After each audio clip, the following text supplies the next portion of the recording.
Miércoles. Ese es un día de la semana y una expresión también popular en el léxico del populacho. A 7:01, señores. 19 de marzo, 181 años de la batalla de Azua, así le llaman, la batalla de Azua. Eso fue 20 días después de la declaratoria de la independencia, de aquí del Trabucazo, el 27 de febrero. Los haitianos dijeron, es así, volvemos a recuperar nuestro territorio, pero le salieron respondones los dominicanos. Una batalla muy desigual. Todavía no teníamos un ejército conformado y se dice que los dominicanos eran unos 2.500 y los haitianos más de 30.000. Lo encabezó ese combate, esa batalla, Pedro Santana. Mucha gente no le gusta decir eso, pero era Pedro Santana. Hay unos rejuegos tácticos que él, después que derrotó a los haitianos, se retiró a Azua, que no entendieron por qué se retiró y no siguió avanzando. Pero esa es la historia de la construcción de la independencia nacional, porque esa batalla, la de Azua, como la del 30 de marzo en Santiago, es lo que se llama el afianzamiento de la determinación de un pueblo ser libre e independiente. En Azua hoy hay actividades, siempre hay un desfile cívico-militar. Ya vi la invitación que hizo el Palacio. Hay que hacer una precisión, dice el Palacio. El presidente Abinader encabezará el desfile. Yo me lo imagino adelante. El presidente estará presente en el desfile. Hay muchas maneras, pero no es que va a encabezar el desfile. Porque el encabezado, bueno, propiamente el encabezado es una cosa que tú pones arriba, pero también encabezar una cosa es estar al frente. Una minucia de la gramática, pero el presidente no va a encabezar ningún desfile. Que no se pase esa fecha, hoy es el Día Mundial del Aprendizaje Digital. Estuve leyendo mucho ayer sobre eso para un editorial. El aprendizaje digital, que ahora con la inteligencia artificial todavía se le echa más leña al fuego y se convierte en una herramienta, lo digital, un instrumento importantísimo para la educación, que yo creo que República Dominicana, por lo menos en la educación pública, no ha sido bien aprovechado. Yo recuerdo, creo que con Andrés Navarro, ministro de Educación, 17, 18, por ahí, se repartieron más de 100.000 computadoras que terminaron siendo una simple pantalla. Se vio en muchísimos sitios que no había conexión de internet, que no había un programa integrado en esa tableta y sirvió para los estudiantes y los profesores, porque también se le dio a los profesores, jugaran un poco. No quiero minimizar ese intento, la revolución digital, creo que se llamaba, pero no se vio como una parte integral del proceso de enseñanza-aprendizaje, porque para aprender hay que usar la cabeza. Y ese intento lo que hizo fue que precisamente los estudiantes y los profesores también no usaran la cabeza. Yo hubiese preferido en ese momento, siempre me llaman atrasado, el pizarrón y la tiza, que se iba a aprender más, incluso hasta su reglazo. Ahí es que yo lo daño siempre. ¿Cómo va a ser que tú vas a abogar por eso? Pero le entra por la cabeza. Los buenos días, vamos a ver si nos da tiempo a hablar de Trump y Putin. Yo creo que es un primer paso. Estuve viendo una encuesta de la NBC y los demócratas están en el punto más bajo de toda su historia. 27% de popularidad, los demócratas, sin nadie a la cabeza. Buenos días, damas y caballeros. Buenos días. Buenos días, Nelson, Catherine, Yanesi, amigos que nos sintonizan, que nos escuchan hoy miércoles 19 de marzo. Día de la batalla de la carrera, como dice, del 19 de marzo, como dijo Nelson. Batalla presidida, y aquí lo digo personal, Nelson, perdón si se ofende, por el infame de Pedro Santana, a la Fafón, general en jefe de los ejércitos del sur. Y ahí fue que se afianzó la independencia, hay que dejarse de cuenta. El general Santana, señor del Prado, bajó con sus aperos y puso a los haitianos en desbandada. Hay cuestionamientos de parte a posteriori de parte de muchos militares que entienden que la retirada no fue correcta, que ordenar la quema de Azua tácticamente no fue lo apropiado, pero junto con el 19 y el 30, la naciente república, ese proyecto en gestación, pues digamos que pudo lograr visos de credibilidad, y aquí estamos. Así que a esos héroes, comenzando por el señor Santana ese 19 de marzo y todos los demás, pues gracias a ellos. En el plano internacional hablaremos de Ucrania, pero ¿qué diremos? Ayer hubo una llamada de 2 horas. Yo traté de imaginar cómo pudiera ser qué tan cómodo pudiera ser una llamada con traducción entre Trump y Putin. 2 horas, 120 minutos, pero palabras más, palabras menos. El juego está en tabla con la intercambio de prisioneros el día de hoy, 175 de bando y bando, compromiso por parte de las autoridades rusas de no atacar, dicen ellos, infraestructuras energéticas, dice la nota de prensa de la Casa Blanca, infraestructuras energéticas. Hay unas diferencias en los comunicados tanto del Kremlin como de la Casa Blanca, pero independientemente de qué tan confuso, poco o escaso haya sido el resultado, es un notable avance en el camino hacia la paz, porque ya hay acercamiento, ya hay diálogo, y eso es lo importante. No importa quién tenga o no tenga silla, sino si se pueden crear los canales necesarios para dialogar. Me pregunto si en algún momento se pensará darle el Premio Nobel de la Paz a Donald Trump, si la mezquindad alcanzará para eso o no, si al final lo logra. Por eso será otra discusión. En Estados Unidos hay choque de poderes entre el Poder Ejecutivo y el Tribunal Supremo de los Estados Unidos, porque el señor Trump ya en su red social dio a entender que debería ser destituido el juez federal que determinó que los vuelos de deportación no eran viables, y salió y arguyó en su tweet de Truth Social diciendo que ese juez no lo había electo nadie. Parece que esa va a ser la cantaleta del sofisma que utilizará el presidente Trump de decir, bueno, el que no tiene aquí votos, si no ha sido electo, no tiene calidad para opinar. Yo soy el que más votos tengo, yo puedo opinar sobre todo.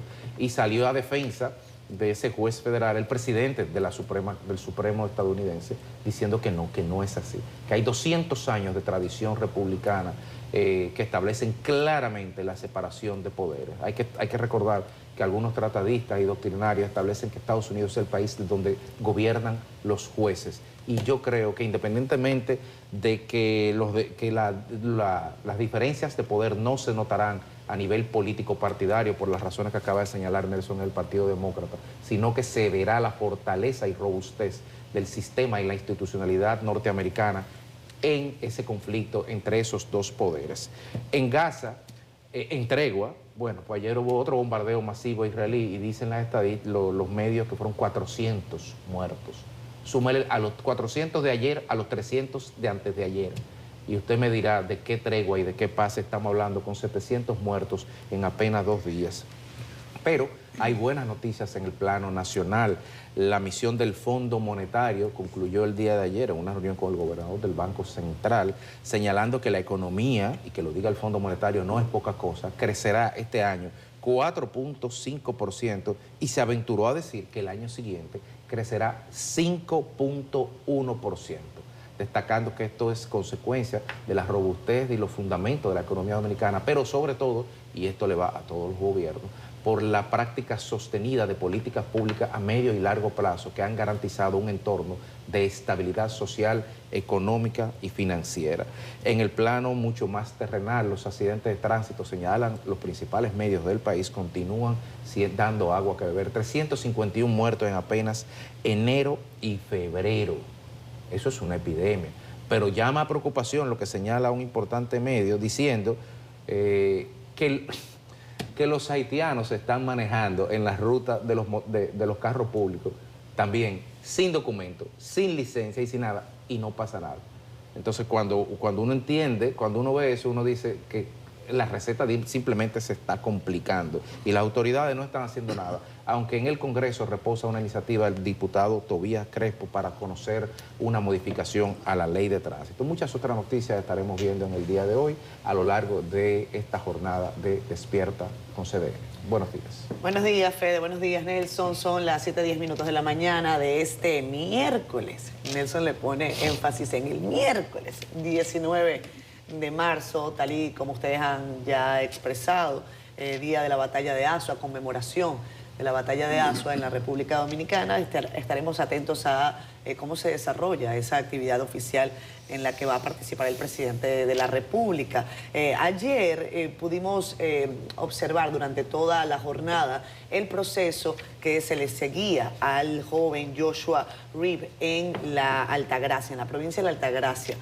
Hay medios internacionales todavía en el país que junto a medios nacionales abarrotaron la sala de audiencia en donde ayer se conocía este recurso de habeas corpus que finalmente fue otorgado al señor Joshua Reeb y que se supone, y digo se supone porque así ocurre, no solamente con este caso, sino también con otros, en algunas oportunidades los tribunales dictan una cosa y termina ocurriendo otra.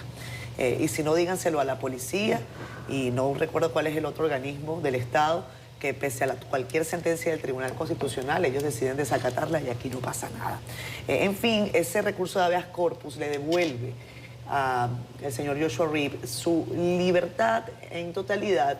Y yo creo que este caso va a ponerse de relieve para análisis posteriores, porque aquí se estaban jugando dos importantes temas para el país. Uno tiene que ver con la seguridad física de personas que vienen a vacacionar en la República Dominicana y también el tema de la seguridad jurídica. Son dos aristas.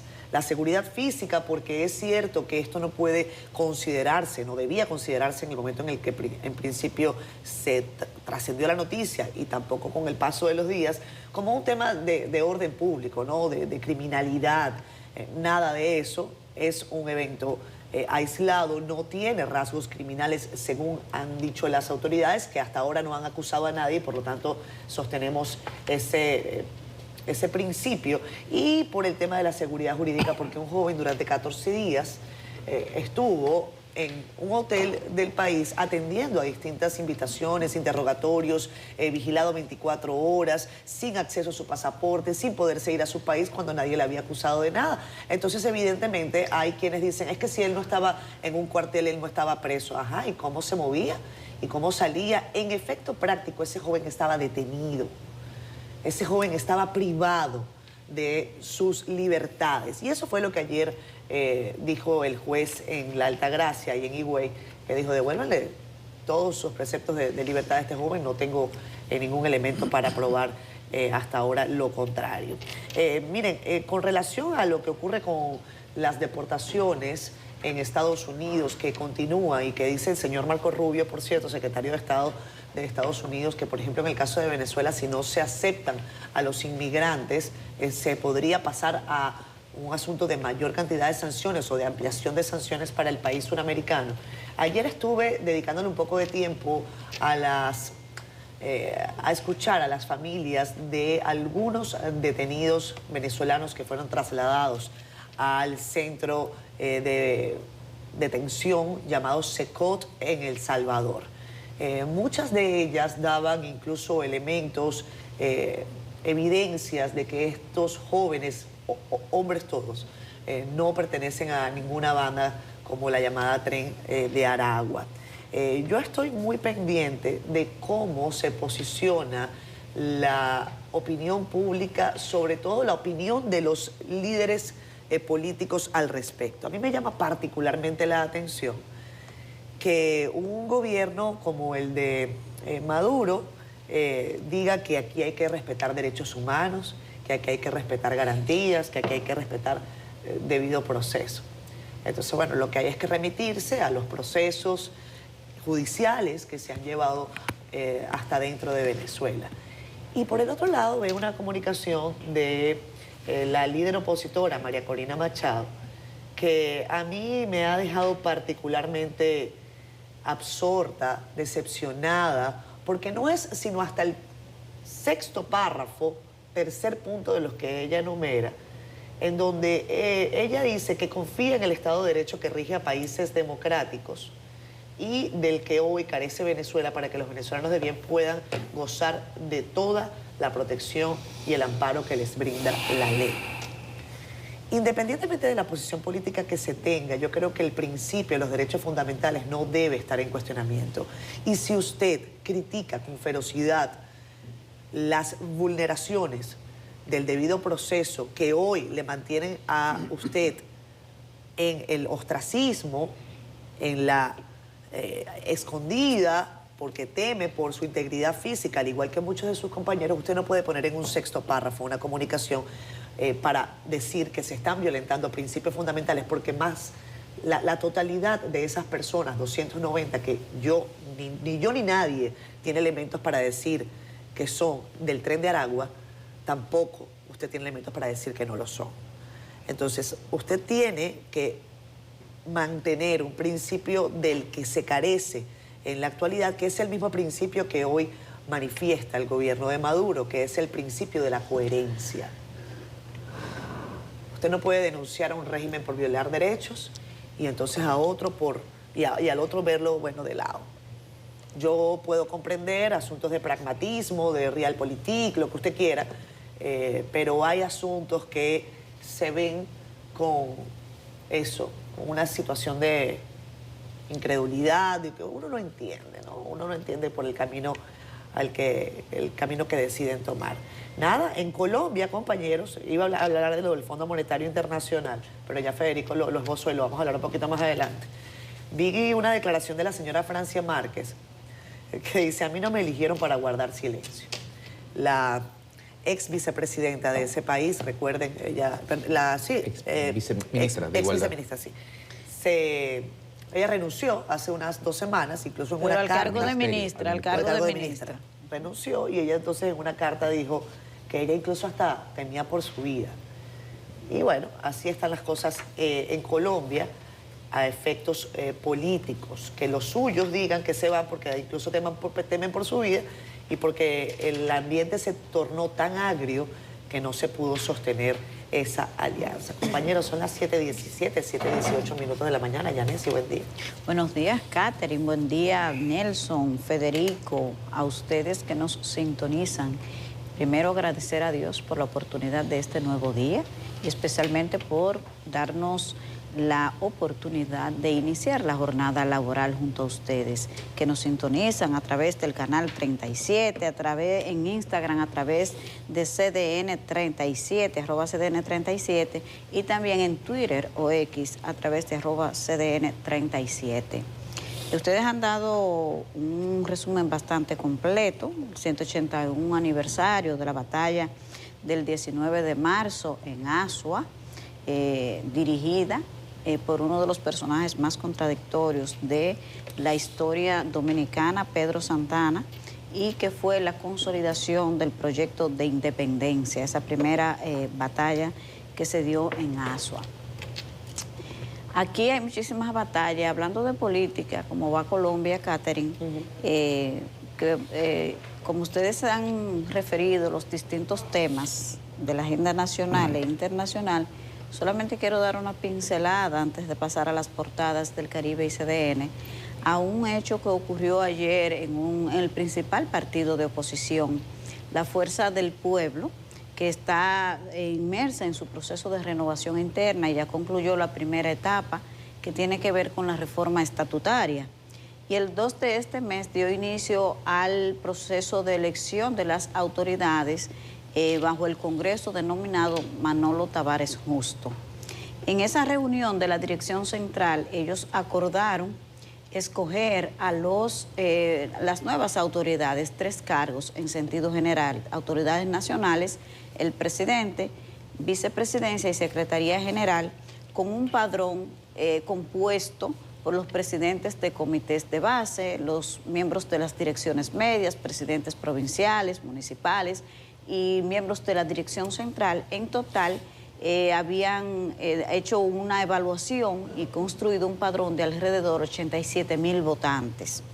Pero de manera inesperada, ayer en una propuesta que no se sabe de dónde salió, o sí se sabe de dónde salió, pero sorprendieron a la dirección política o a algunos de los integrantes de la dirección política y propusieron cambiar las reglas para la elección de las autoridades nacionales, y ya no serán 87,000 los que van a votar, serán 1,500, que son los integrantes de su principal órgano de decisión, que es la Dirección Central.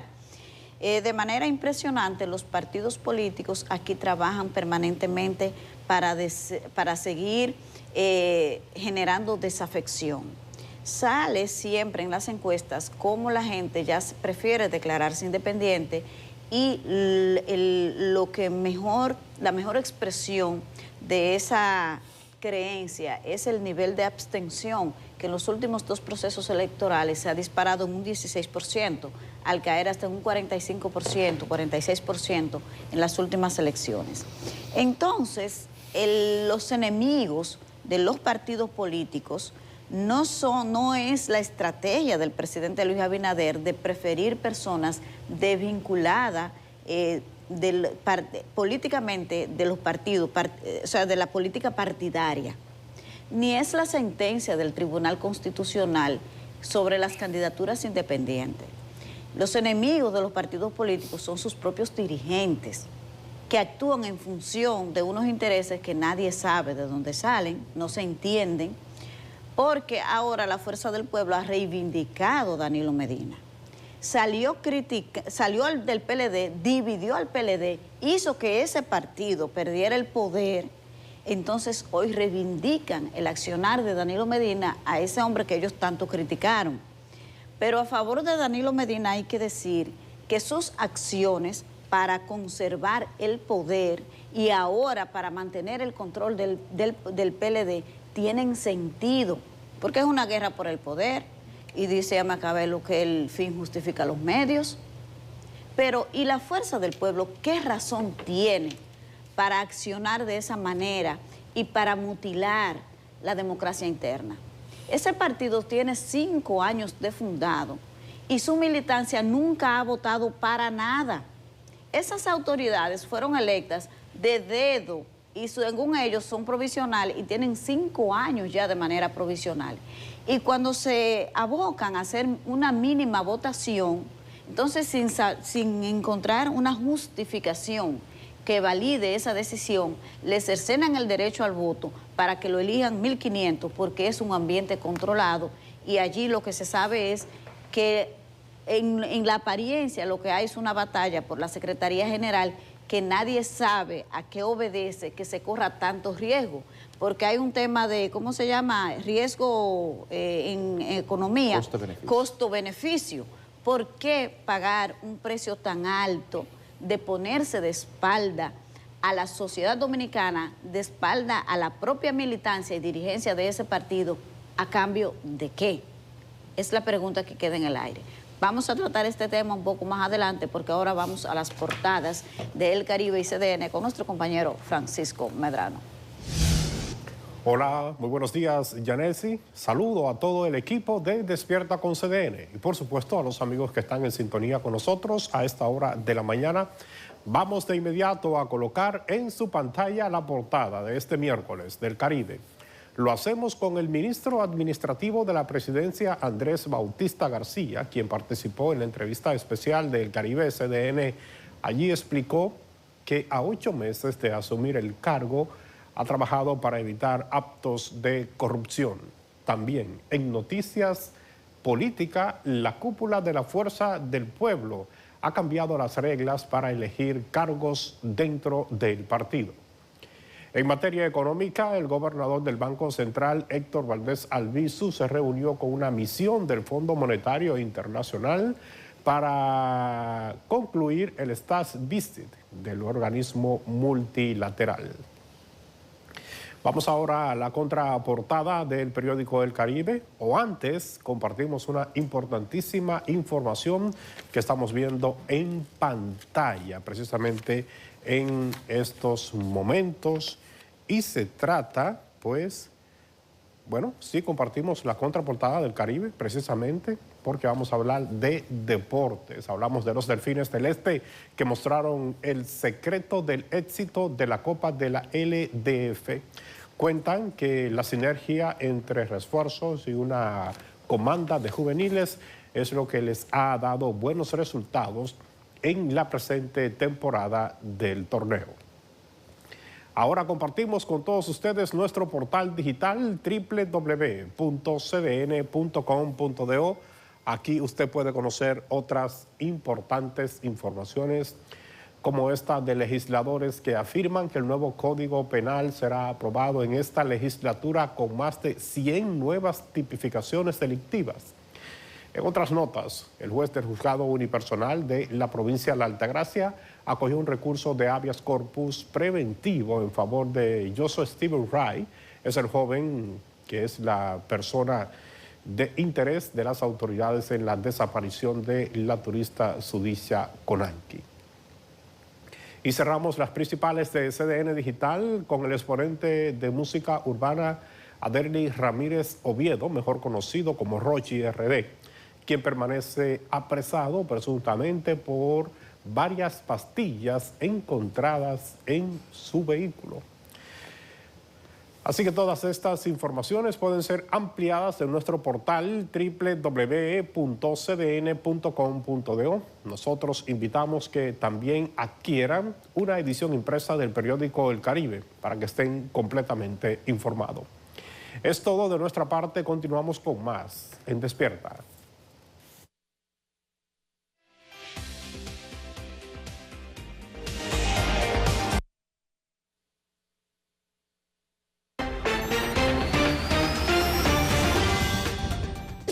En materia climática, en los últimos días no ha habido mayores novedades. Vamos a ver qué nos trae el parte meteorológico para hoy. Luis Uriel.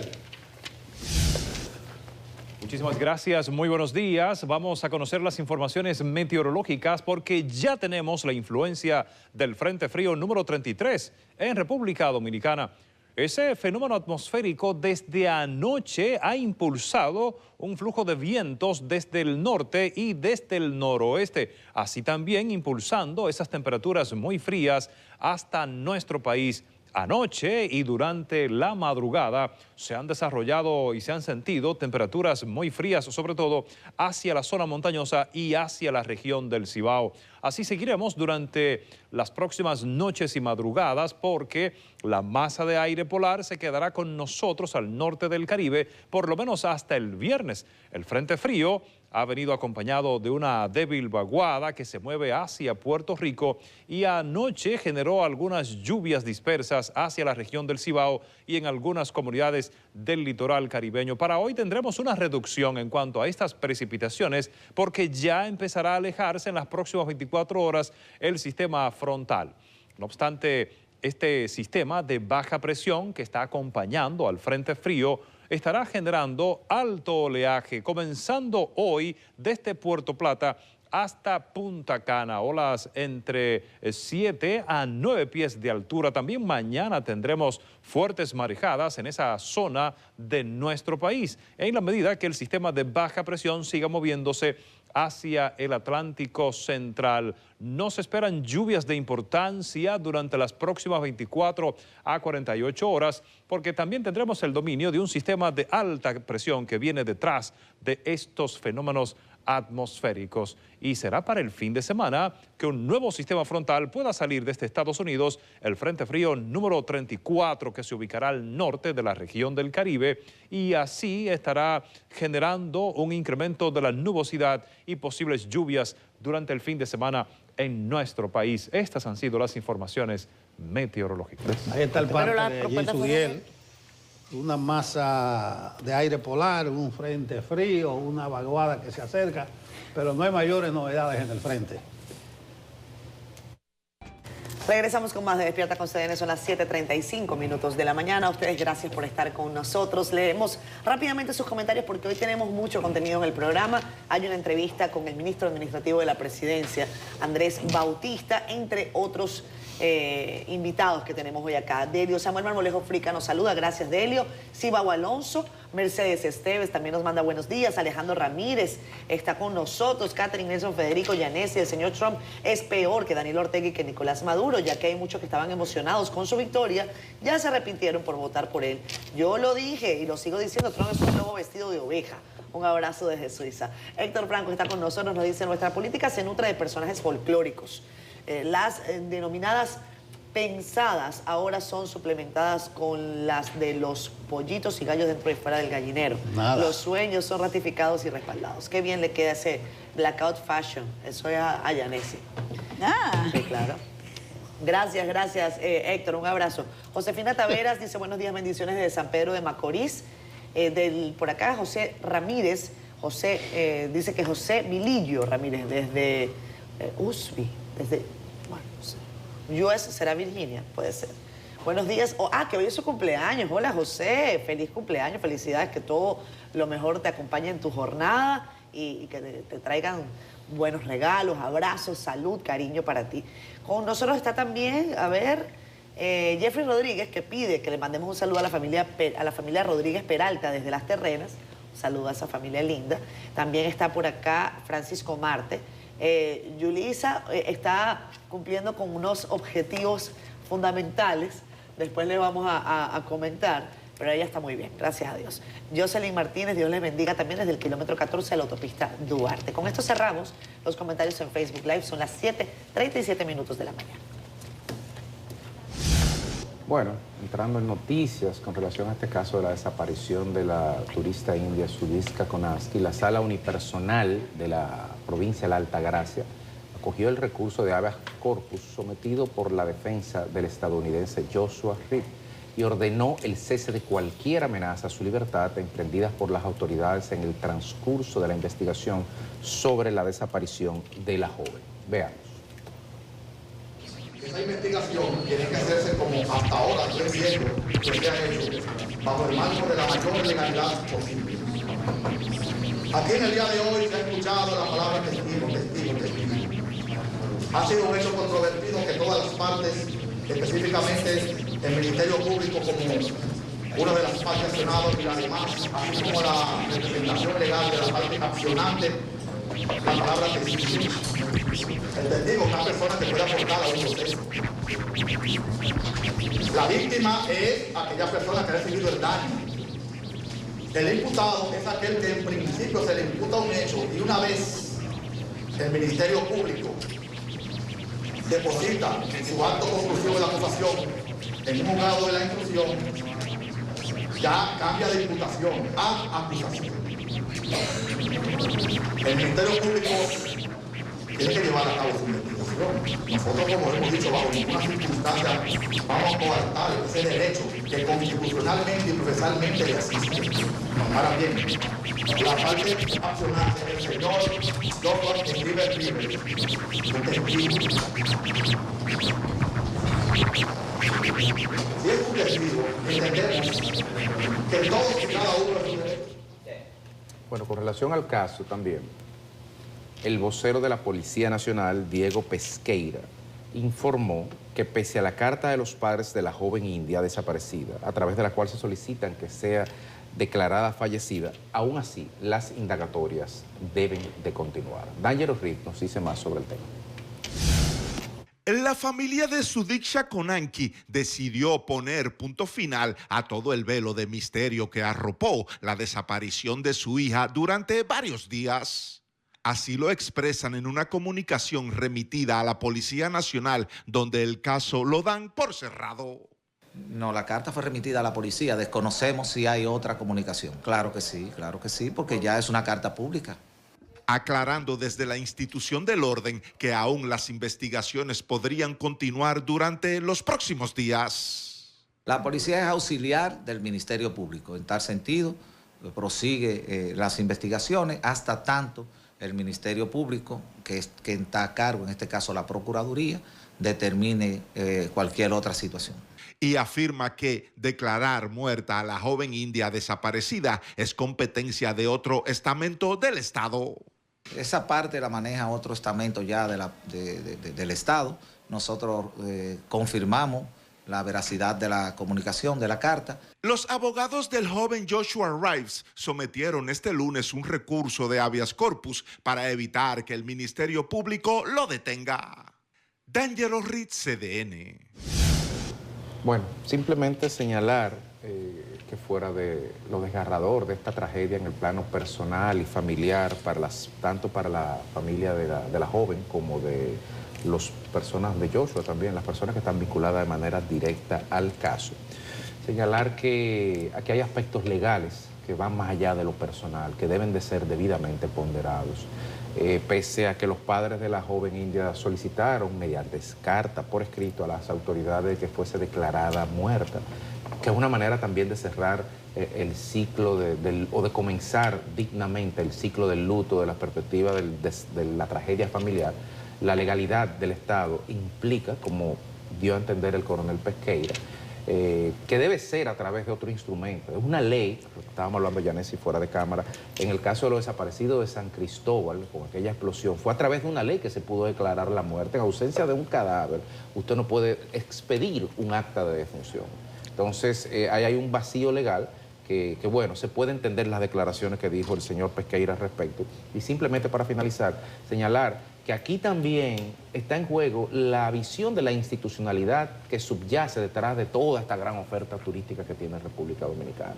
Cuando una persona va a un país, no solamente a disfrutar su playa, su comida, la gente, también porque se siente segura en ese país. Y la seguridad no necesariamente, más sutilmente, indirectamente, la seguridad no es que esta percepción de que te puedan atracar o no, es saber que uno va al lugar donde las instituciones funcionan y donde el Estado de Derecho permanece. A mí nunca se me ocurriría ir a Corea del Norte de turista, por ejemplo, jamás. Entonces, aquí lo que se evalúa también en esta audiencia de un juez en la provincia de la Altagracia, lo que se está evaluando a los ojos del turismo, de los turoperadores, es la robustez de un sistema judicial. Es que la gente diga, podemos ir ahí porque es un sitio que mal que bien las instituciones funcionan, que mal que bien el sistema judicial camina más o menos igual al de nuestro país. Y eso es importante porque eso es lo que se está observando desde fuera en este caso. Sí, se están creando nuevos escenarios. Ya el primero, que ha sido el de la seguridad, de si hay o no, ha dado paso ahora a la instancia de los instrumentos jurídicos en la República Dominicana. Por ahí que viene el nuevo debate. Ahora se va a instalar eso del Código Civil, de lo que dicen las leyes, y aquí hay gente que sabe más que lo que saben. Y no vamos nosotros a caer en ese gancho. Dos precisiones. Yo tenía la hipótesis, que es una suposición del ahogamiento. Ya con la carta de los padres, con el derrotero de la investigación, ya eso se puede asumir como una tesis, como una conclusión. Se ahogó, hasta nuevo aviso. De cómo se declara una persona fallecida, vamos a dejarle eso a los juristas. Una somera lectura de las leyes dice que sin noticia nueva o evidencia, en 4 años ya se puede declarar la persona muerta. Los primeros pasos que se dan con la carta de los padres tiene que pasar por un tribunal, tiene que pasar por un juez. Vamos a dejar eso en manos de los expertos en la materia. Yo sí quiero, no despidiendo el tema, porque cuando haya algo informativo, cuando haya algo nuevo, lo vamos a traer a colación, pero sí acompañar el duelo de los padres. Yo estuve viendo la lectura de tanto el padre como la madre, es una cosa desgarradora, y vamos a acompañar a esa gente en su duelo. Bueno, solamente voy a agregar esto, porque tenemos 14 días haciéndole seguimiento a este caso. Un caso que ha puesto a República Dominicana en el ojo, yo creo que de una manera exagerada y hasta injusta, de medios internacionales, que definitivamente con la difusión excesiva de noticias sobre este particular, en detrimento de otras que ocurren en otros lugares del mundo y a los que no se les presta tanta atención, pues ha hecho que también acá en el país nosotros abordemos con rigurosidad del tema. A diferencia de lo que ocurre en redes sociales, en esa marabunda de desinformación y de fake news, hemos insistido en que hay que esperar el parte oficial de las autoridades. Lo que ocurrió ese 6 de marzo en las playas del este de la República Dominicana va a quedar para siempre en la memoria de ese joven y en la memoria, por supuesto, de la familia de Sudishka Konanki. Joshua Reeb puede irse a Estados Unidos, es lo que ha dictado ayer el tribunal. Textualmente, que cese cualquier amenaza a la libertad de este joven que hasta ahora solo ha sido entrevistado en calidad de testigo, que no ha sido interrogado como parte de un proceso criminal. Evidentemente la investigación tendrá que continuar y qué bueno ver a abogados, por ejemplo, como Carlos Salcedo decir que aunque la familia haya aceptado públicamente que, dados los elementos, ellos entienden que su hija lamentablemente falleció ahogada, pues en el país hay una serie de procedimientos legales para poder declarar a una persona muerta. Acá yo creo que se saldaron dos temas. Uno, que en República Dominicana había un asunto de criminalidad relacionado al tema de turístico. Eso no está relacionado con la verdad. Es un elemento, es un caso aislado, es muy lamentable y quizás invite a las autoridades, a turismo, etcétera, a ser un poco más preventivos, a decirles más a los muchachos que vienen a pasarla bien, pásenla bien, pero tengan más cuidado, entendiendo que cualquier persona es libre de llevar adelante su vida, sobre todo cuando se es mayor de edad. Y el otro principio que se salvó acá es el principio de la seguridad jurídica. Lo decíamos al principio del programa, que cuando usted vaya a un país a vacacionar, usted sepa que a usted no le va a pasar nada porque ni le van a robar, ni le van a quitar la vida, pero que tampoco, si usted se ve envuelto en una situación lamentable desde el punto de vista jurídico, pues entonces que usted no cuente con derechos ni garantías. Decía Federico que a él no se le ocurría ir, por ejemplo, a Corea del Norte. Cuando a mí me tocó ir a Cuba, en donde no puedo ir, después de una serie de coberturas informativas, y me notificaron que yo tengo prohibida la entrada, o que tengo prohibida la entrada para efectos periodísticos, me dijeron verbalmente, no, pero usted puede venir como turista. Entonces, es eso. Principio de lógica. Lamentablemente Joshua, lo digo porque creo que el padre se le ve además en el semblante, que ha sido muy serio el pedir respeto para la familia de Zudishka. Nosotros ahora mismo no tenemos nada que decir. Respeto para sus familiares, acompañamiento. Y en el caso de este joven, lamentablemente, va a tener que vivir toda su vida con lo que ocurrió esa noche. Yo no sé si la familia de Zudishka profesa la religión del hinduismo, pero como dato, les digo, y me llamó la atención, que ayer casualmente se cumplían 13 días. Y el luto, según pude revisar, que varía por religión, en el hinduismo suele durar 13 días. Con rituales específicos para ayudar al alma a trascender. Es un dato que yo no he podido corroborar porque no sé si esta familia profesa esa religión, pero esa es la religión mayoritaria en la India, por mucho. Por lo tanto, quizás sea un dato que podría ser confirmado más adelante. Compañeros. Bueno, lamentable, solamente solidaridad con la familia de esta joven, que nadie quisiera verse involucrado, impactado por un suceso tan lamentable. Igual para el joven que de la nada, de esas jugadas que a veces tiene el destino, al parecer eso es lo que ha ocurrido en este lamentable caso. Aquí a nivel nacional vamos a compartir la información con ustedes que ya comentamos al inicio del programa sobre la reunión del gobernador del Banco Central, Héctor Valdés Albizu, que se reunió ayer con ejecutivos del Fondo Monetario Internacional por Brasil y presidente de la Silla de Países, a la cual pertenece la República Dominicana, André Roncaglia, y la misión del organismo encabezada por Emilio Fernández. Durante la visita técnica desde el pasado viernes en la República Dominicana, el equipo del FMI realizó diversas reuniones en instituciones del sector público y privado a fin de realizar evaluaciones preliminares sobre el desempeño de la economía dominicana y sus perspectivas en la preparación de la próxima reunión para la revisión del artículo 4 que se llevará a cabo al finales de este año. En la reunión de cierre celebrada en el Banco Central, Héctor Valdés Albizu aprovechó para destacar los principales indicadores del comportamiento de la economía local, resaltando logros como el desempeño durante el pasado año con un crecimiento de un 5%, la más alta de América Latina.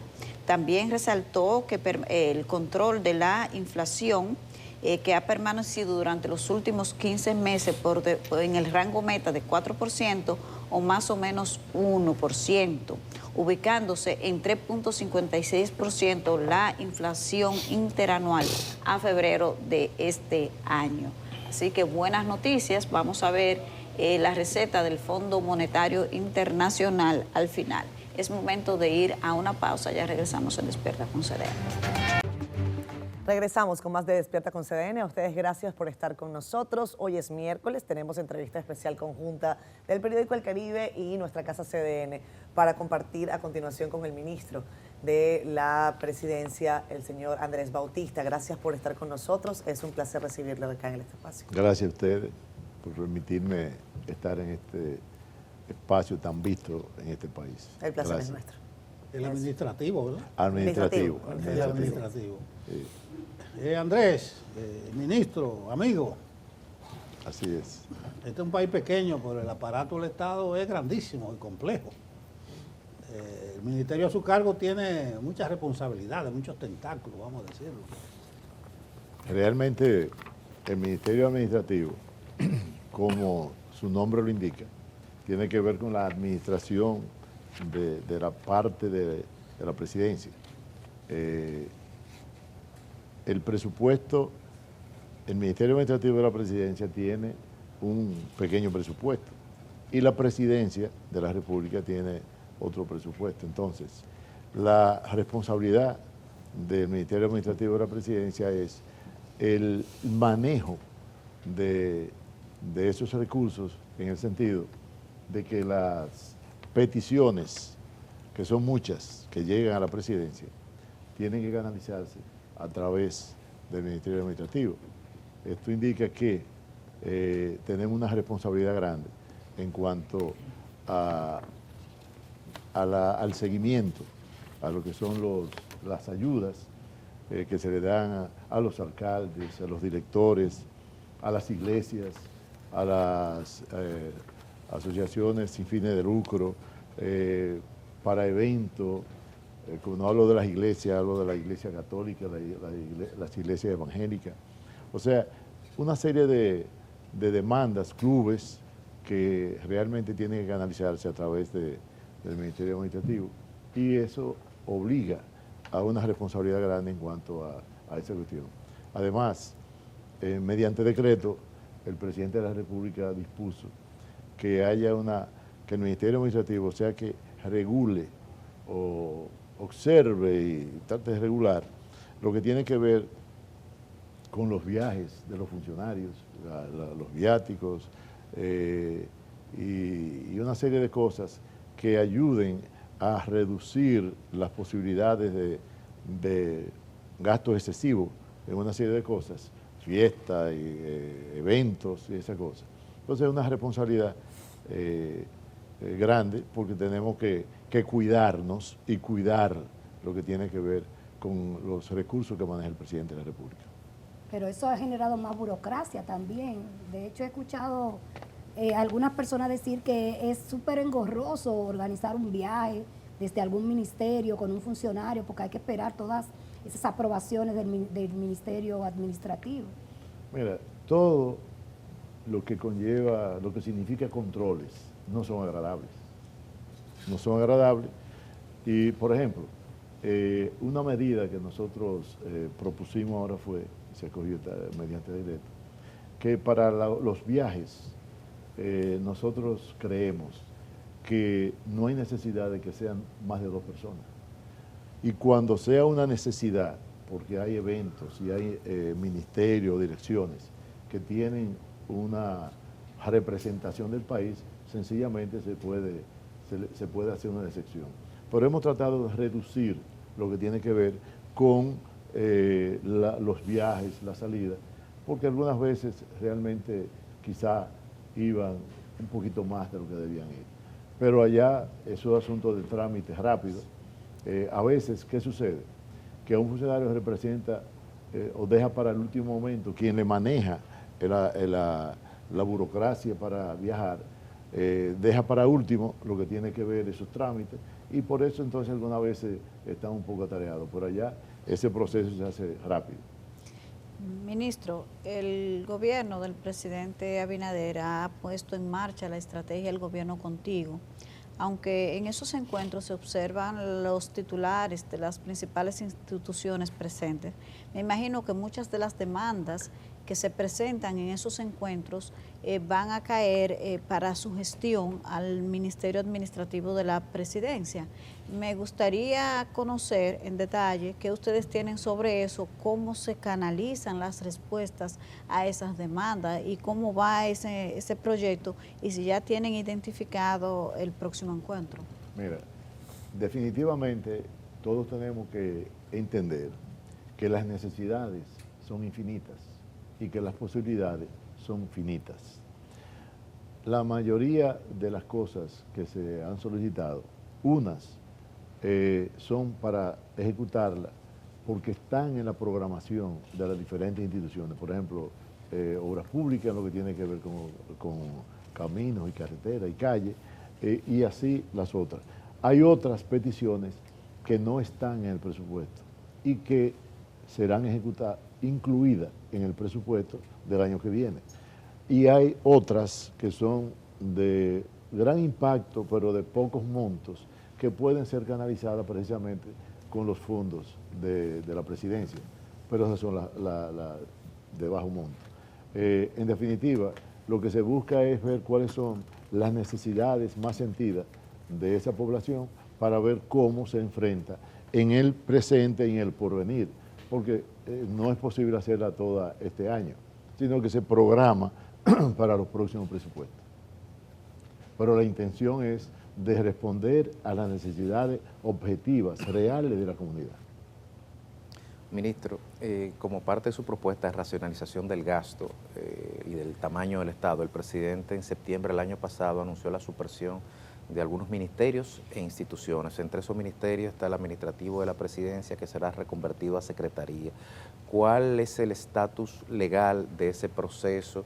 ¿Cuáles son las perspectivas de reorganización y cómo quedaría finalmente la funcionalidad? Mira, se anunció la fusión de otros ministerios, como Educación Superior y el Ministerio de Educación, lo que tiene que ver Economía y Desarrollo con Hacienda.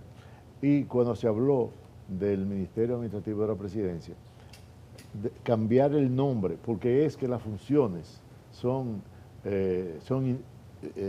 inmodificables, vamos a decir, las funciones de ese ministerio.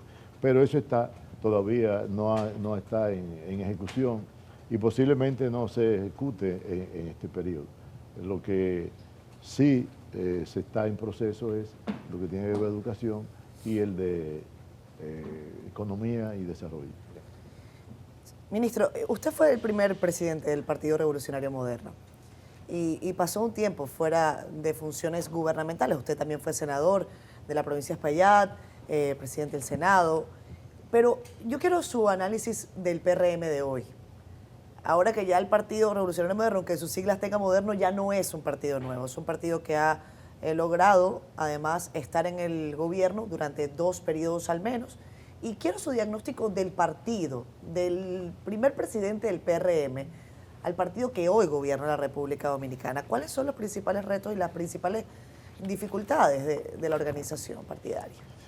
Realmente me siento satisfecho de haber sido el primer presidente del partido y haber luchado, lamentablemente, con la división que hubo del partido por el que yo estuve toda mi vida anterior, por lo que fui 4 veces senador, fui presidente del Senado y tengo que agradecer eso.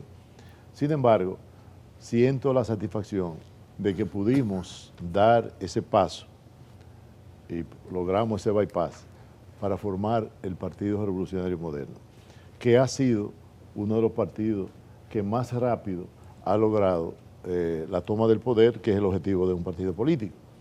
Y sobre todo lograr revalidarse como se ha revalidado en el año 2024. En la actualidad, el PRM tiene un gran reto. Y el gran reto es de ser un partido que funcione como debe correctamente, pero que gobierne a la vez. Entonces, ese es un reto para mí sumamente grande, un reto que obliga a que todo aquel dirigente del partido, militante del partido, reflexione sobre cuáles son nuestros deberes como partido político. Y nuestro deber es consolidar lo que es la institucionalidad. Porque un partido donde no funcione de manera institucional, que no se respeten los estatutos, que no se respete la ley, es un partido que no llega lejos. Pero además de eso, nosotros tenemos la gran responsabilidad, y esto hemos hablado otras veces, de gobernar, que es una tarea la más difícil. Porque un partido de oposición es fácil, porque el partido de oposición es hacer oposición. Y muchas veces hacer oposición, como hemos vivido quizá en todos los tiempos, pero en este tiempo también, una oposición no muy responsable. Pero cuando usted gobierna, usted tiene que tratar de hacerlo lo mejor posible. Y cada día gobernar se hace más difícil. Cada día gobernar es más complicado. Ya nosotros tenemos no solo las influencias internas, sino las influencias de un mundo en convulsión.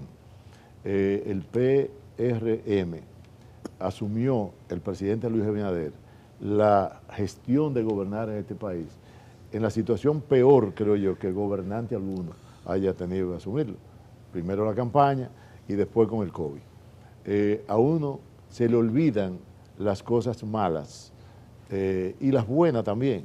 Ya pasó el tema del COVID, pero hay que entender que eso deja secuelas y que todavía estamos pagando secuelas, la parte económica, o sea, una serie de cosas.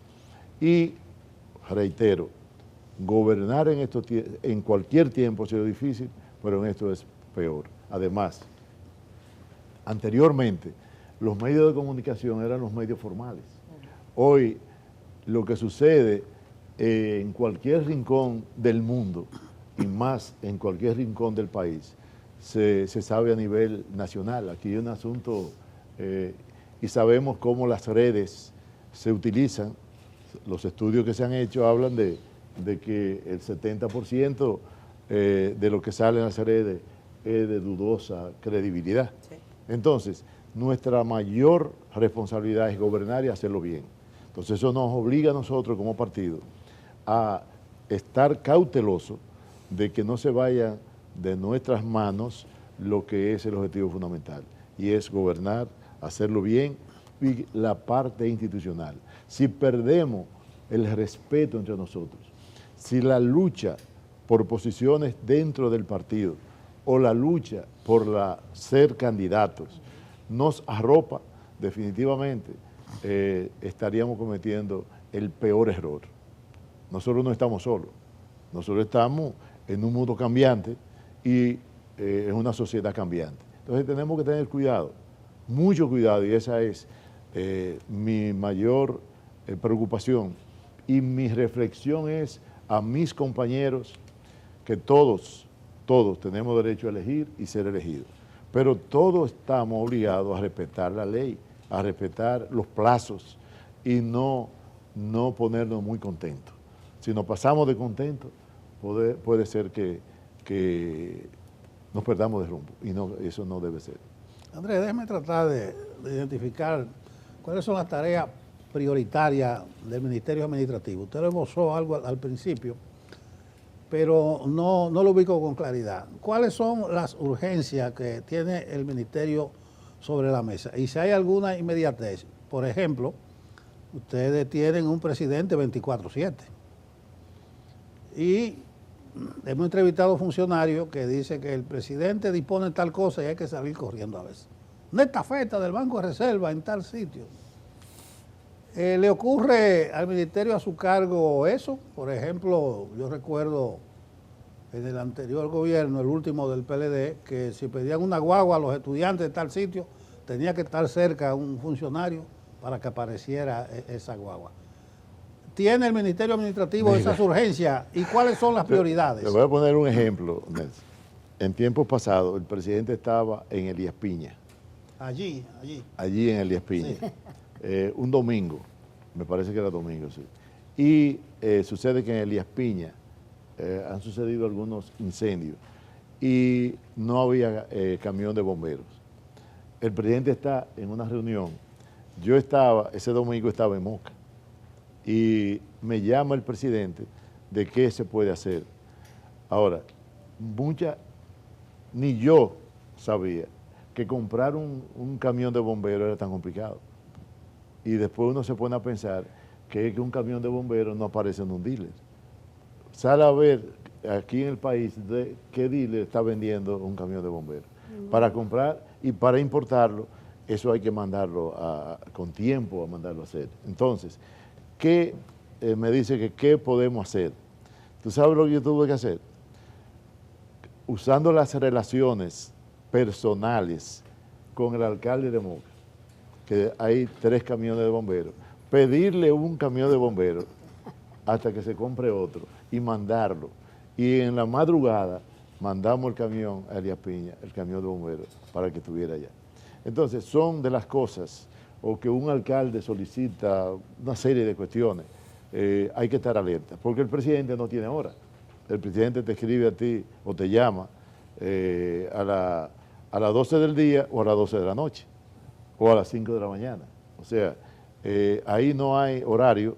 Nosotros salimos de noche, salimos a las 11 de la noche de la oficina, o más, una reunión a las 11, una reunión O sea, es un trabajo, diría yo, las 24 horas del día. Porque yo, sin que se vea como un halago, sino como un reconocimiento de la verdad, yo creo que un presidente que dedique más tiempo a las tareas diarias, a los problemas que hay en el país, como Luis Abinader, yo creo que no tengo otra experiencia, pero creo que sería muy difícil superarlo en lo que tiene que ver la dedicación y el seguimiento en detalle de las cosas.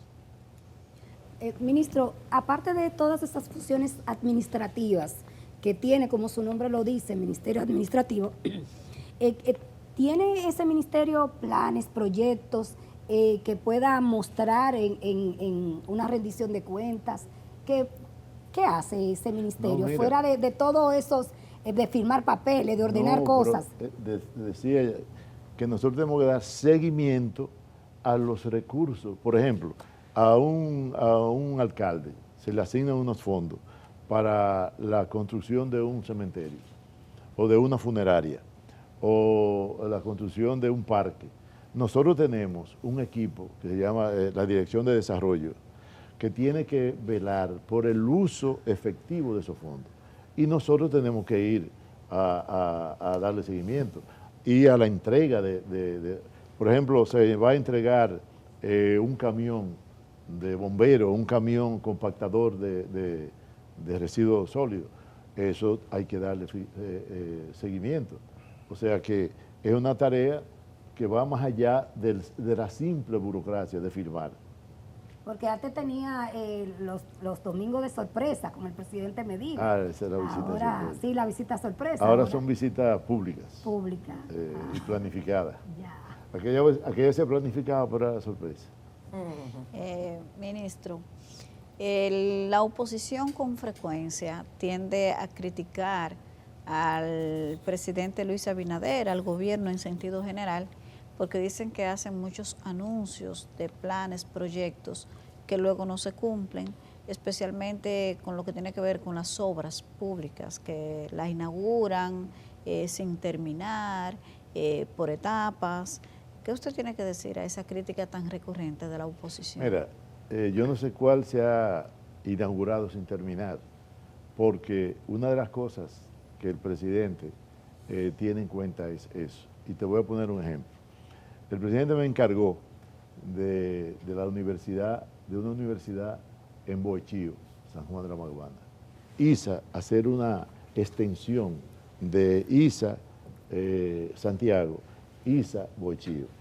Y para eso se utilizaron los alojamientos de la Odebrecht, cuando se hizo la presa de Palomino, que estaban los alojamientos donde se quedaban. Hubo que hacer toda la parte de la aula, laboratorio, comedor, toda esa cuestión. Y Mientras eso no se logró, que ya los estudiantes estuvieran allá, y si se ve el día de la inauguración, ese día estaban los estudiantes ya ahí en la universidad. Y así son las diferentes obras. Ahora, Danilo no puede, y no quiero nada personal, pero le voy a poner un ejemplo. Mañana precisamente estaré yo, si Dios quiere, con el director de obras de educación, visitando el Politécnico Salesiano de Moca. Ese Politécnico Salesiano se inauguró en el 16 de diciembre, y todavía no se ha acabado, porque hubo un problema en el 20 con la parte legal, pero se inauguró esa fecha, y solamente se construyeron las partes que corresponden a las aulas. Lo que tiene que ver con los laboratorios no están terminados. Y entonces quiero decir reiterar que el presidente Luis Abinader se esmera en que las cosas estén terminadas, porque no es de buen gusto que usted vaya a inaugurar una obra y tenga que seguirse trabajando. Ahora, que se inaugure una carretera de 100 kilómetros, se inaugure una etapa, que se haga por etapa, y se inaugure una etapa es una cosa. Por ejemplo, el muro fronterizo se está haciendo por etapa. Faltan ahora todavía creo que 15 kilómetros y eso se va a terminar. Pero lo que tiene que ver con una obra se inaugura cuando está terminado. Tenemos que hacer una pausa, ministro. Ya vamos a regresar con más de esta entrevista especial. Venimos. Regresamos con más. El ministro administrativo de la Presidencia, Andrés Bautista, está con nosotros, Federico. Ministro, a raíz del retiro de la reforma fiscal en octubre del año pasado, algunos sectores empresariales se sintieron un poco inconformes con el manejo que el gobierno había tenido y recientemente también expresaron inconformidades con el tema de la reforma laboral. Incluso hicieron un comunicado, tomando sobre la base de que promover las relaciones del gobierno con el sector empresarial es una de las funciones específicas de su ministerio. ¿Cuáles acciones o planes hay sobre la mesa para poder mantener ese puente con el sector empresarial? Mira, la verdad es que las relaciones con el sector empresarial yo entiendo que han sido buenas. Yo he participado en las reuniones de los empresarios, en las conferencias y las charlas, y realmente lo que han hablado es positivo del manejo de la parte económica del gobierno. Precisamente el domingo pasado se inauguró en Santiago un hotel interesantísimo, y ahí se destacó precisamente las buenas relaciones del gobierno.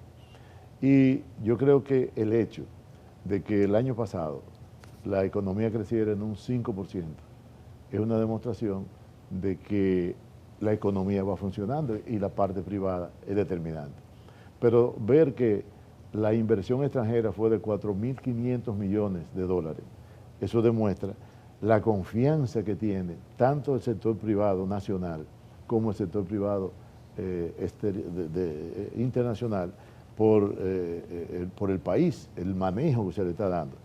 Y hemos visto también cómo la participación del gobierno en lo que tiene que ver con el financiamiento del sector agropecuario, cuando el Banco Agrícola desembolsó una cartera de 27.000 millones en el año 2024, que la producción agropecuaria creciera en un 4.9%. Eso es algo que te demuestra que ha habido sincronía en lo que tiene que ver con el gobierno y los empresarios. Ahora bien, sabemos que el tema de los impuestos es un tema que muchas veces divide a las mejores familias. Vemos cómo, y excúsenme pero las herencias, cómo divide a las familias más unidas. Cuando se trata de impuestos, y veíamos cómo todos los candidatos del 24, todos los actores políticos y la sociedad civil apoyaba la necesidad de los impuestos. Pero a la hora de que haya que pagarlo, ahí siempre hay dificultades. Yo entiendo que, sin embargo, que el hecho de que el presidente retirara la propuesta, no te digo que quizás hubo algunos aspectos que debió haberse consensuado más, pero definitivamente se retiró lo que fue la propuesta inicial, y lo que se está haciendo es tratando de hacer los recortes adecuados, pero también la economía ha crecido. Al crecer un 5%, eso genera más impuestos, un crecimiento por el crecimiento vegetativo. Entonces, yo creo que las relaciones han estado buenas y seguirán buenas, y eso lo demuestra el desenvolvimiento de la economía nacional. La parte laboral, bueno, ha habido siempre, eso ha sido difícil, lograr una... Recuerden que los pactos, aquí la ley de Estrategia Nacional de Desarrollo hablaba de 3 pactos fundamentales, y ustedes han visto cómo pasaron los años y eso no se logró. Y cuando se ha logrado algo, siempre aparece algo un poco cojo, porque son los intereses que a la hora de la verdad dividen las posiciones. Ministro Bautista, quiero preguntarle sobre su perspectiva sobre el sistema de justicia en la República Dominicana. Hay una nueva Procuradora General de la República, pero hay procesos gruesos, sobre todo casos de corrupción que se están dirimiendo todavía en tribunales.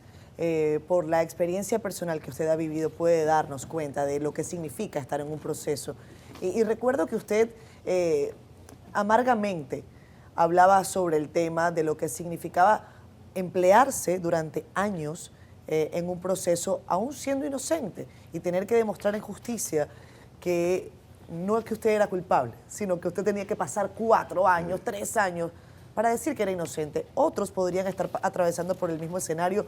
No estoy siendo juez, pero sí me gustaría tener su perspectiva. Si usted cree que eso ha cambiado, si cree que usted que eso puede ser algo que se pueda mejorar pronto en el país. Catherine, bueno, ustedes saben que uno tiene una amarga experiencia que yo no se la deseo a nadie. Para mí, eso es algo muy delicado cuando tiene que ver con la libertad, con el ejercicio de los derechos cívicos, ciudadanos.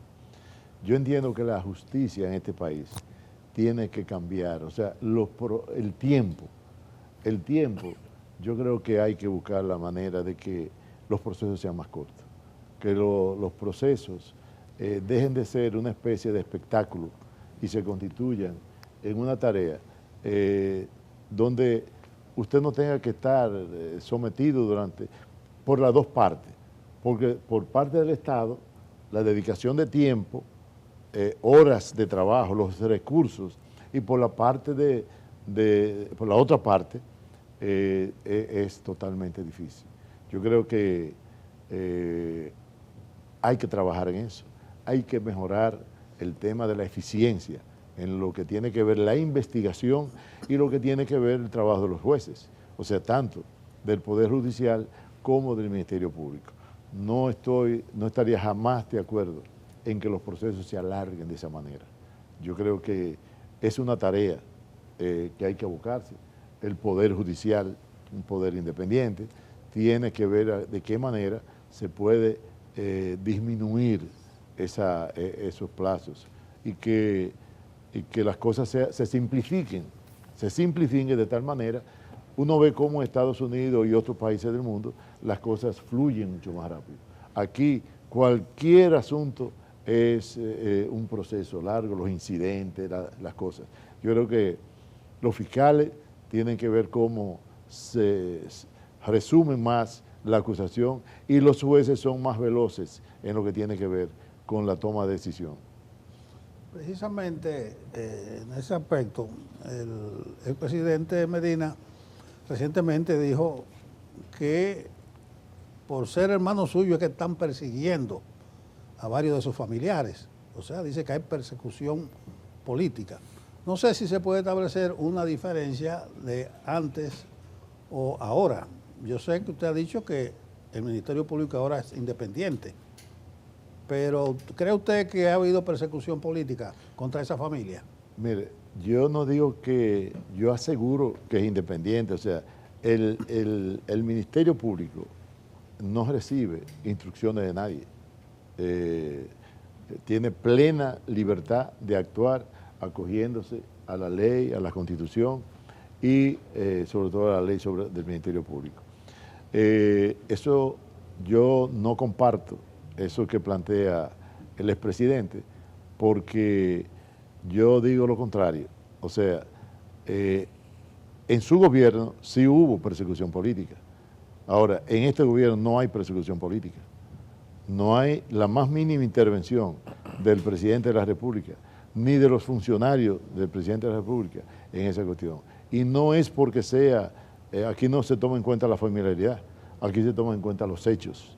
Las investigaciones que ha hecho el Ministerio Público ha determinado una acusación. Los jueces son los encargados ahora de determinar si la acusación tiene sustento o no tiene sustento. Pero ahí no ha habido la más mínima intervención del presidente de la República.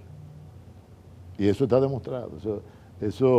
Ahí estuvo la magistrada Miriam y ella dio testimonio de que a ella nunca se le dio una llamada ni una instrucción a través de otro funcionario para intervenir en lo que tiene que ver con una acusación que se ha hecho. Y ahí están las pruebas. Ahí están las pruebas. Y cuando se habla de persecución política, yo digo que eso es ridículo, porque cuando ha habido acusados que devuelven miles de millones de pesos, oye, pero es que yo no hay una prueba más contundente que eso, porque si yo no he tomado lo ajeno, yo voy a devolver lo que yo no he tomado.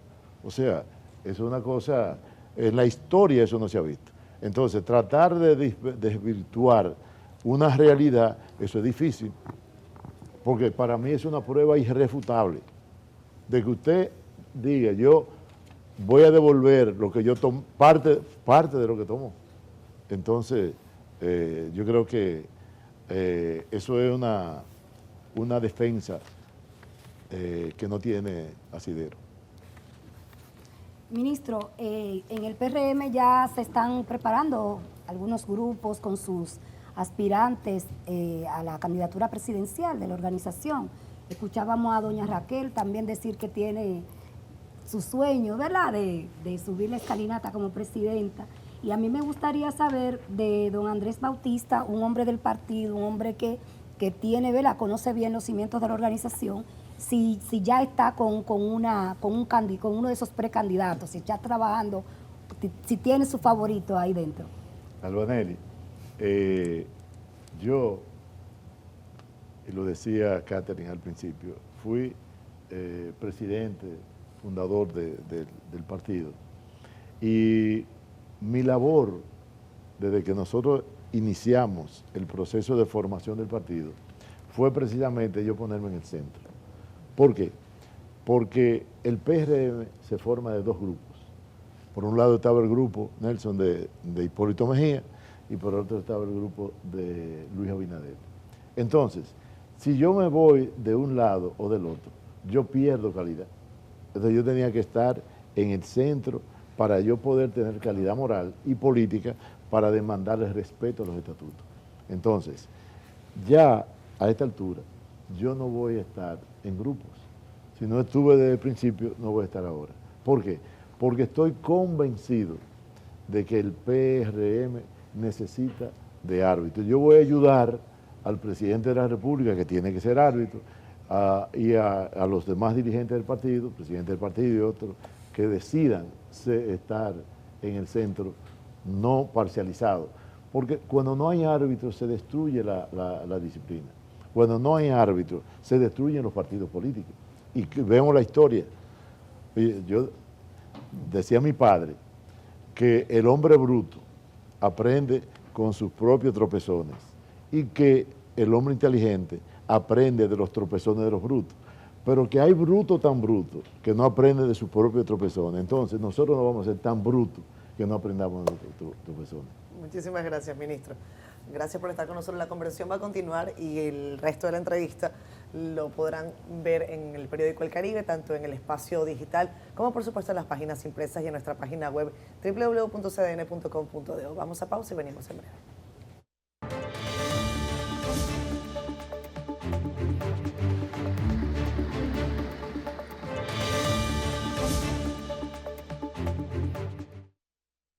Bueno, en ocasión de la celebración de la Feria del Libro Católico en su edición número 32, organizada por el Movimiento de Cursillos de la Cristiandad, está con nosotros Ángel Gomera, encargado de la vocalía de la Escuela de Dirigentes del Movimiento de Cursillos de la Cristiandad, y María Isabel Lebrón, encargada de la vocalía de Ultrella. Y estaremos hablando sobre esta importante actividad que estará realizándose este fin de semana. Buenos días y bienvenidos. Muy buenos días. Muy buenos días, Federico, Yanelsi, Catherine y don Nelson. Contentísimo de compartir, nos sentimos como un ambiente familiar. Bueno, pues cuéntanos un poco sobre la celebración número 32 de esta Feria del Libro Católico este fin de semana. Como su nombre bien lo dice, el Movimiento de Cursillo de Cristiandad, que siempre está en movimiento, pues tiene el placer de invitar a todo el pueblo dominicano a su Feria del Libro Católico número 32. Cuando hablamos de la Feria del Libro Católico, quisiera que abriéramos un poquito más la mente, que no se trata nada más de libros. ¿Okay? Aunque tenemos más de 40 stands con ventas de libros, artesanía, manualidades, tenemos también conciertos, tenemos charlas, tenemos exposición de libros que se ponen en circulación por primera vez, tenemos actividades familiares, infantiles, es decir, tenemos 8 días de todo tipo de actividad, a donde un pedacito de cielo baja a la tierra, ahí en la Rómulo Betancourt, en Casa San Pablo. Este año el lema de la feria es bajo el lema amar la buena lectura, es amar la verdad. Explíquenos de qué se trata. Estamos viviendo en una sociedad de la posverdad. Eso es lo que se refiere, ¿verdad?, en la discusión secular. Que podemos decir es un mundo del engaño, la cultura del engaño, la cultura de la mentira. Y para eso existen apologistas que se refieren a cimentar la mentira para generar ese mundo de confusión. Entonces, lo que quiere y lo que se busca con este lema enmarcado en la feria es ser un faro de luz, una buena lectura que ilumine esas partes oscuras que se esconden en el interior del ser humano. Porque el del ser humano es que parte muchas de las actitudes que hacen posible esta deshumanización, esta pérdida de la sensibilidad social. Y entonces la Feria del Libro Católico, más que llevar todas esas actividades, es dejar, proyectar de que en la sociedad se continúe viviendo mejor, de que haya esperanza. Y a propósito de que nos encontramos en el año jubilar, de peregrinar en la esperanza. Entonces, la buena lectura nos ayuda a peregrinar en la verdad. Sí, sí. Bueno, y la verdad nos hará libre, ¿verdad? Sí, os hará libre, así mismo. Se refieren varias actividades, pero habrá expositores, pabellones, ¿se pueden adquirir publicaciones? Por supuesto, están a la venta. Primero que tenemos representación de todas las librerías del país. Aunque decimos Feria del Libro Católico, quiero volver a puntualizar que es abierta a todo el público. O sea, nosotros recibimos todo tipo de creencias de personas, porque es que nos vamos formando en esa verdad, nos vamos formando en lo que nosotros queremos proyectar como meta ideal de nuestras vidas. Entonces, está a la venta hasta comida. Nosotros tenemos un food court. Claro. O sea, ahí usted puede ir a comprar desde dulcito hasta un yaniqueque y unas habichuelas con dulce. ¿Cuál sería la verdad que tenemos manjar? El horario de la... bueno, empezamos, estará abierto desde las 9 de la mañana. Eso estará, están los stands. Hasta concluir la actividad final, que es 9:30, 10 de la noche, aproximadamente, que concluyen. Cuando se terminan las actividades, uno se queda ahí recreándose. Y entonces este sábado tenemos el acto inaugural y tendremos un artista internacional, pero cristiano, dominicano, John Carlos. Así, y es gratis. El domingo tenemos la primera obra de teatro, musical, teatral, de teatro, con Redescubriendo mi historia, de ese productor de Eudy Cordero, lo conocen, ¿verdad? Luego tendremos en toda la semana a Pacho Bermeo, tendremos a Salvador Gómez, tendremos a Saulo Hidalgo, y a su vez también hay una actividad muy especial, conmemorativa de la fundación de Rayito de Luz. Esa que nos llega, ¿verdad? Entonces tendremos un momento especial. Claro, no podemos obviar de que también la juventud tiene un espacio. Sí. Y habrá un día para la juventud y toda la familia, y también para los niños, porque es una actividad que toca todo el escenario del metro cuadrado, que es la familia. Ángel María, me llama la atención que Ángel hable sobre el momento en el que se vive la discusión de la secularidad, ¿no? El tema de la posverdad. Me gustaría saber cuáles son las novedades editoriales que se están presentando, cuáles son los libros de los que la gente está hablando o esperando. Y por cierto, esta feria coincide con una buena noticia, y es que el Papa Francisco ha salido, o todavía está en atenciones médicas, pero se ve una situación de mejoría, al menos así lo expresan las comunicaciones del Vaticano. Toda esta discusión está también en la feria, y sobre todo el tema de las novedades editoriales que tienen. Así mismo. Mira, Pacho Bermeo, que viene de Colombia, va a poner en circulación su nuevo libro acá. Tenemos también en venta ya el nuevo libro del Papa, que es sobre la esperanza. Tenemos las mujeres de la Virgen de la Altagracia, que también ponen en circulación sus libros. O sea que todo lo que es nuevo, novedad, y que es de interés para nosotros los católicos y todos los que seguimos a Jesús, pues estará en venta allá. Y precisamente también el padre Mario de la Cruz. Sí, señor. Que es un tema que tiene que ver con la ética en la familia. Y qué bueno que se pueda hablar de la familia, claro, porque es el vínculo más atacado. Bauman en La Sociedad Líquida habla de esa desvinculación del amor, ese miedo al amor, ese miedo a relacionarse. Y entonces cuando nos encontramos con un espacio que hace posible de que nos conceda un toque humano, entonces eso hace de que realmente se mantenga la esperanza en el mundo. Y he sido reiterativo en la esperanza, porque realmente es lo que queremos construir a través de la Feria del Libro. Por eso la posverdad tiene que ser atacada con la verdad. Y hablando de esperanza, las mañanas son de escuelas, son de jóvenes. Tú te imaginarás que se le abre más a los colegios que tienen esa oportunidad, se le dan charlas. Tenemos a Henry Valenzuela, tenemos a Mario Minaya, tenemos a Ana Simó, charlas para los jóvenes. Pero lo más hermoso de todo es el viernes en la mañana, que es el concurso de iglesia, a donde desde el año pasado se ha estado trabajando con el último año de bachillerato de todos los colegios y escuelas que han querido concursar. Y ese día, pues hay un gran acto donde se hacen 10 premiaciones, y 7 son de carreras libres de estudio en todas las universidades, y 10 laptops.